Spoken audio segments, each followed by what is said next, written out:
Pertempuran pecah di seluruh Amerika. Setidaknya itulah yang dikatakan oleh Nyonya Selner yang sedang berdoa dengan Pak Brennan di suatu ruangan yang sepertinya berada di markas besar Biro Hunter Amerika. Menanggapi ekspresi Pak Brennan yang terus-terusan pesimis dari kemarin, Nyonya Selner bilang Sung Jinwoo bukanlah satu-satunya hunter yang sedang bertarung. Para hunter dari seluruh dunia dari rank E sampai dengan rank S semuanya sedang bertarung mati-matian menghadapi para monster itu. Meski seorang hunter rank E kekuatannya hanya sedikit di atas manusia normal, tetapi setidaknya mereka bisa mengalahkan masing-masing satu ekor monster. Hunter rank D mengalahkan 3 monster, Hunter rank C mengalahkan 10 monster, hingga Hunter rank S yang bisa mengalahkan ratusan monster. Walaupun mengorbankan banyak nyawa, namun pada suatu titik masa depan yang cerah akan terlihat berkat perjuangan dari mereka semua. Di waktu yang sama di Korea, Ketua Wo Jinchul akhirnya mendapatkan laporan dari stafnya kalau Jinwoo sudah berhasil membawa Destruction Monarch ke sebuah pulau yang tidak berpenghuni yang terletak di Teluk Jepang. Dari sinilah akhirnya terungkap alasan kenapa Jinwoo memilih pulau tersebut sebagai lokasi diselenggarakannya pertempuran puncak. Ternyata saat terjadi dungeon break raksasa di Shinjuku, kekuatan sihir yang luar biasa terlepas dan menyelimuti pulau tersebut. Sehingga meski Jinwoo dan Destruction Monarch bertarung habis-habisan di sana, kerusakannya masih bisa diminimalisir. Stafnya kemudian bertanya kepada Ketua Wo Jinchul, apakah mereka perlu mengirim hunter untuk membantu Jinwoo di sana? Tapi karena semua hunter rank S dan top rank hunter Korea saat ini sedang bertempur di Amerika Serikat, siapa kira-kira yang bisa mereka kirim? Gak mungkin dong kalau hunter rank E yang akan mereka kirim ke sana. Lalu dengan ekspresi penuh nostalgia, Ketua Wo Jinchul memberitahu stafnya itu kalau hunter Sung Jinwoo dulunya adalah seorang hunter rank E. Jadi faktanya, bahkan seorang hunter rank E sekalipun bisa menjadi seorang pahlawan juga. Dan hunter rank E yang menjadi seorang pahlawan itu saat ini sedang memimpin tentara bayangannya untuk menghabisi sang Destruction Monarch. Ketika sang Raja Naga akan menembakkan semburan apinya, Belion dengan cekatan membungkam mulutnya menggunakan pedang bangkainya. Setelahnya, semburannya meledak di dalam mulutnya sendiri. Beberapa raksasa bayang langsung memegangi leher panjangnya agar Tusk bisa menjatuhkan sihir mantapnya untuk membuat tubuh sang Raja Naga tersungkur. Kemudian Beru dan Creed langsung melesat maju untuk menghajar bagian pipi sang naga. Dilanjutkan dengan sambaran petir bertegangan tinggi dari Igris yang sudah nangkring di sela-sela kedua tanduknya. Namun, setelah menerima semua serangan itu, sang Raja Naga malah terlihat tersenyum senang. Selama ini dia pikir, menghancurkan musuh dengan pasukan yang begitu besar terasa sangat menyenangkan. Tapi ternyata menghancurkan pasukan besar sendirian perasaannya tidak kalah menyenangkan. Sang Raja Naga kemudian bangkit dari rebahan untuk mengumandangkan auman naganya yang langsung membuat semua tentara bayangannya Jinwoo tidak bisa bergerak seperti yang sempat Jinwoo lakukan kepada pasukan naganya. Selanjutnya, satu semburan api mahadasyat yang Sang Raja Naga hembuskan langsung membuat semua tentara bayangannya Jinwoo musnah seketika.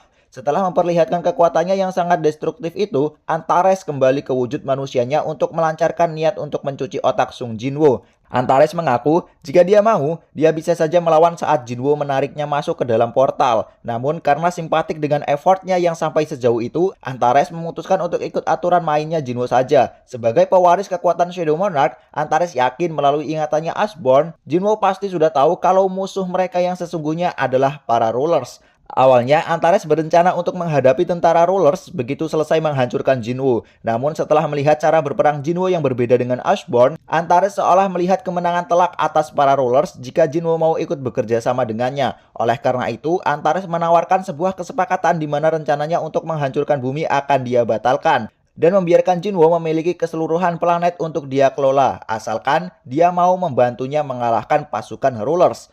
Meski tawaran Antares terdengar sangat menggiurkan, tetapi Jinwoo yakin itu hanyalah omong kosong belaka. Karena Antares menawarkan hal tersebut dengan tatapan mata yang dipenuhi dengan hasrat membunuh yang sangat intens. Jinwoo pun lebih memilih untuk melakukan perang puputan daripada terjebak oleh godaan iblisnya Antares. Dengan bermacam skill yang dia punyai, Jinwoo mencoba menyerang Antares yang sudah kembali ke wujud Raja Naganya. Namun sekedar satu goresan pun sama sekali tidak bisa Jinwoo ciptakan di tubuhnya. Sebaliknya, dengan auman naganya, Antares malah bisa mempengaruhi Kaisel untuk melempar jatuh Jinwoo dari punggungnya menggunakan kibasan ekornya. Setelah Jinwoo terjatuh, Antares langsung menyemburkan nafas apinya untuk melenyapkan Kaisel dan Jinwoo sekaligus. Jinwoo yang bisa menghindar dengan melompat dan memanjat tubuhnya Antares akhirnya merasakan sendiri kalau sisik naganya Antares ternyata sepanas magma. Namun, Jinwoo yang hampir kena geprek seperti nyamuk kemudian memanggil 3 naga bayangnya Belion untuk mengeroyok naga Antares. Tapi lagi-lagi, meski sama-sama spesies naganya, gigitan dan semburan api dari ketiga naga Belion sama sekali tidak bisa menggoreskan luka di tubuh naga Antares.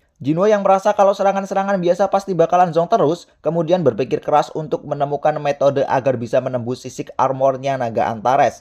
Nah, setelah memikirkan tentang armor inilah, Jinwo kemudian mendapatkan ide yang sangat out of the box. Dan di saat yang bersamaan, ketiga naga bayang Belion terlihat sudah berhasil dihancurkan oleh naga Antares. Namun baru sedetik dia berbicara sombong, mata Antares langsung melotot kaget, merasakan kekuatan kegelapan yang begitu pekat mulai berkumpul di sekelilingnya Jinwo. Antares benar-benar tidak paham kalau Jinwo ternyata sedang menyerap kekuatan kegelapan untuk bisa dijadikan sebagai armor yang jauh lebih besar dan kuat dibandingkan dengan miliknya Destruction Monarch. Yang Antares tahu, Shadow Monarch awalnya adalah salah satu dari pecahan cahaya paling terang, sehingga dia yakin Shadow Monarch tidak mungkin memiliki wujud tersembunyi.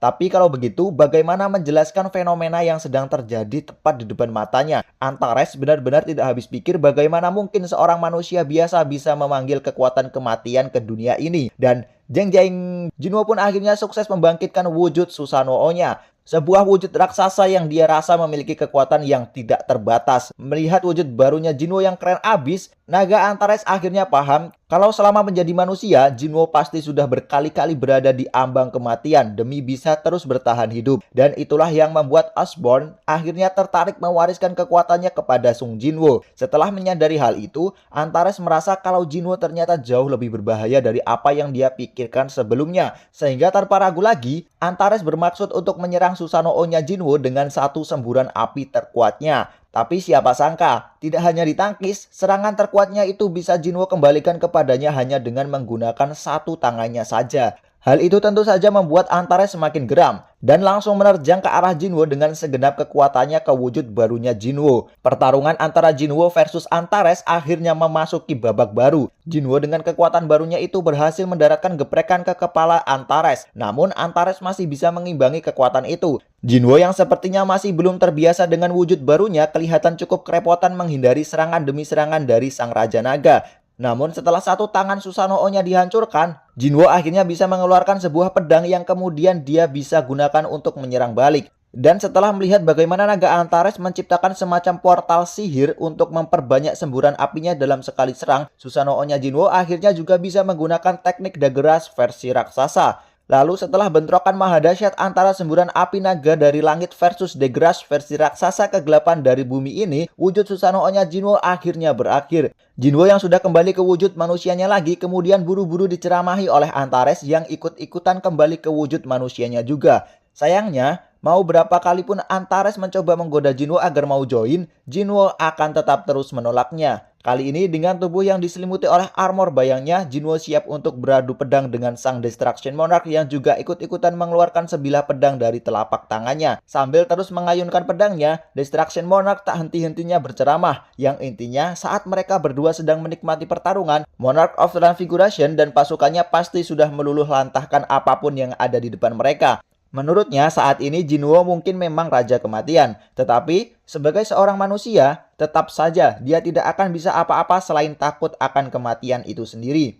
Sembari mengayunkan pedangnya, Antares terus ngebacot tentang apinya yang bahkan bisa membakar kematian sampai menjadi abu. Semua yang ada di bumi pasti akan segera sirna, hingga kemampuan baru Jinwo setelah mewarisi kekuatan Ashborn yang kini pasti bisa membuatnya mendengar suara jeritan yang menggema dari setiap sudut daratan di bumi. Bersamaan dengan bacotannya itu, Antares berhasil membuat satu daggernya Jinwo terlempar ke langit, lalu menusuk bagian perut Jinwo dengan pedang besarnya. Saat Jinwo dalam posisi berlutut, Antares langsung menempelkan ujung pedangnya ke lehernya Jinwo. Dengan begitu percaya diri merasa kalau perlawanannya Jinwo kini sudah berakhir. Belum tahu saja dia, satu daggernya Jinwo yang masih melayang di udara sudah siap untuk meluncur bak roket menembus kepalanya dari atas. Namun karena daggernya tersebut terbuat dari taring naga kemis, tentu saja sang Raja Naga bisa mengantisipasinya dengan mudah. Tapi setidaknya berkat momen tersebut, Jinwo bisa melompat mundur untuk jaga jarak. Dan seolah mulutnya berubah jadi ceriwis menjelang kematiannya, Antares kembali ngoceh terkait betapa lucunya pertarungan mereka. Yang satu memiliki kekuatan api yang lahir dari kegelapan, sementara yang satunya memiliki kekuatan kegelapan yang lahir dari pecahan cahaya. Lalu keduanya sepakat untuk melancarkan serangan pamungkas untuk mengakhiri pertarungan mereka. Secepat kilat, Jinwo meluncur ke arah Antares yang sudah bertekad bulat untuk mengambil kepala Jinwo untuk dijadikan sebagai penyemangat bagi para anak buahnya. Saat meluncur itulah, Jinwo memberi pelajaran fisika kepada Antares kalau terbitnya matahari bisa membuat bayangannya menjadi semakin tebal. Lalu para komandan pasukan bayangannya Jinwo serentak muncul kembali untuk mematikan pergerakan Antares yang kelihatannya tidak siap untuk mengantisipasi serangan berjamaah tersebut. Antares kini hanya bisa berteriak untuk melampiaskan emosinya, seolah melihat Sung Ihwal, Osborne, dan Sung Jinwo secara bersamaan membacoknya menggunakan dagger milik ayahnya Jinwo yang seorang wadah dari kekuatan seorang rulers. Bersamaan dengan terbelahnya tubuh Antares, kilatan-kilatan cahaya menyilaukan tiba-tiba muncul di langit di atas kepala mereka.